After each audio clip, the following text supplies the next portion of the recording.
Hey, sweet thing. How you doing?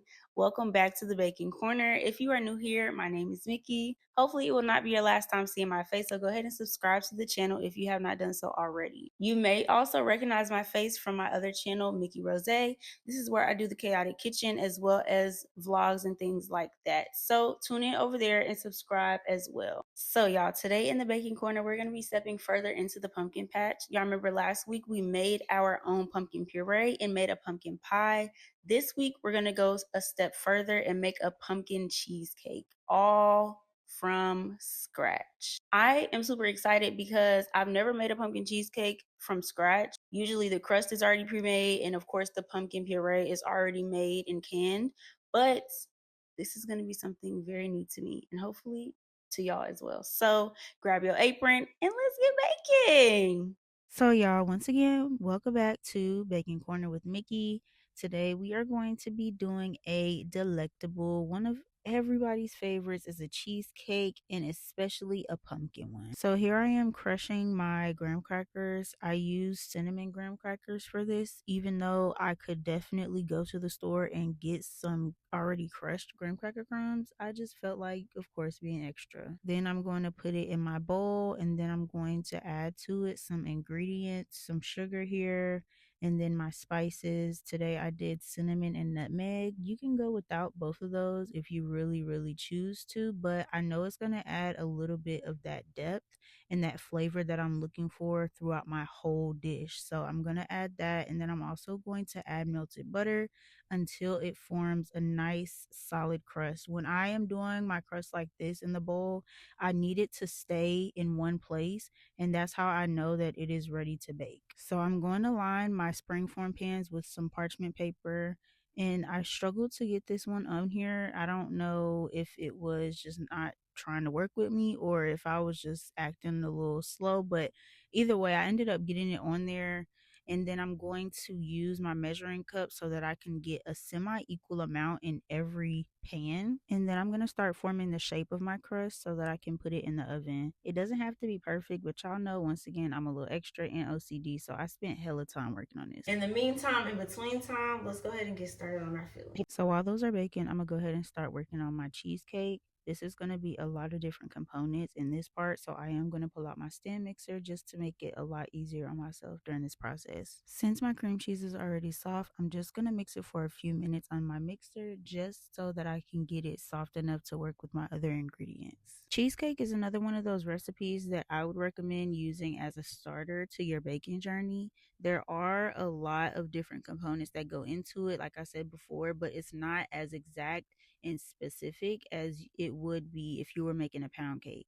If you are looking to have this recipe for yourself, you can check the link in the description so that you can find exactly what it is that you're looking for. So I added my sugar and my butter, but I can see that my mix is not as smooth as I would like it. So I'm going to go in with my spatula and just give it a nice hand mix all throughout the bowl so that I can make sure that I can reduce those clumps and we can have a smooth batter. And then I'm just going to pop it right back on the stand mixer for about another minute. I'm going to add my vanilla, and then after it's mixed in, I'm going to start adding my pumpkin and my other spices. Even if you guys choose not to use my cheesecake recipe, there are plenty of other options to choose from. But just remember that every cheesecake is not made equally. Like every cake is not made equally, or every cookie. It's always going to be that extra oomph or that pop of flair from every baker that is going to be different from the next, but it's always going to give you a different type of taste or texture in your cheesecake, and you might not know if you like it until you try it. So play around with a couple of recipes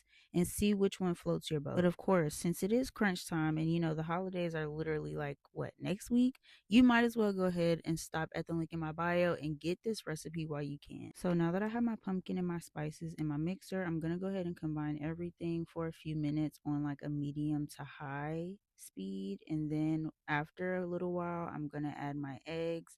You can add them one by one, or you can just add them kind of like all together. Either way, I feel like it'll still give you the creamy texture that you're hoping for. My main tip would be to continually stir and scrape this bowl so that you can make sure that there are no residual clumps at the bottom, and you are making sure that this batter is indeed seamless. Even if you are using a stand mixer, it is imperative to go toward the bottom with the spatula so that you can make sure that you don't have any clumps of cream cheese or any loose egg scrambles down there. Cause like quiche is nice, but that's not what we're going for. So I'm gonna pour my cheesecake filling into my baked crust, and I want to fill it to the line where my crust stops. Of course, you can go over if you want, but I just like it to be symmetrical. But y'all already know who you rocking with, so you know I'm gonna say go ahead and do what you want in your kitchen. Just make sure you bake them cakes. 1 hour later, or something like that. So it's not going to take exactly an hour, but I am going to start checking in around that 45-minute mark just to see what's going on. And I'm going to check it the same way I check any other cake, by sticking a toothpick in the middle and seeing if it comes out clean.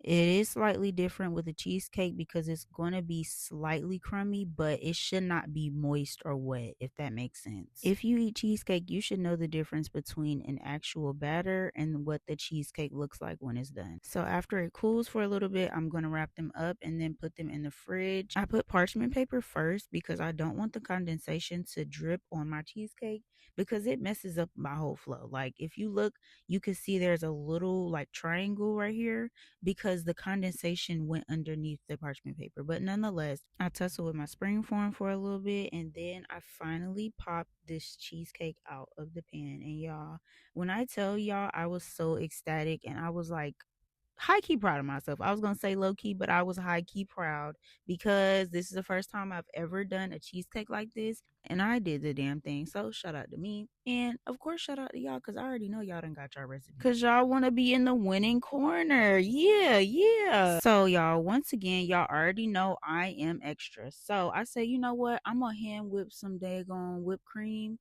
and I'm gonna throw some nutmeg in that John, and that's going to be the whipped cream that I use for this cheesecake.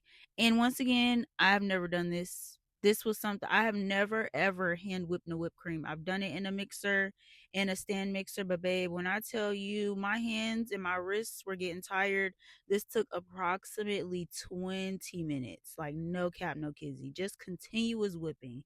This took me about 20 to 30 minutes, and I was proud. It tasted amazing. Yeah. So I bought out my piping bags, I bought out my nozzles, and I really went to work. I don't know what type of design I was like going for exactly, but it got done.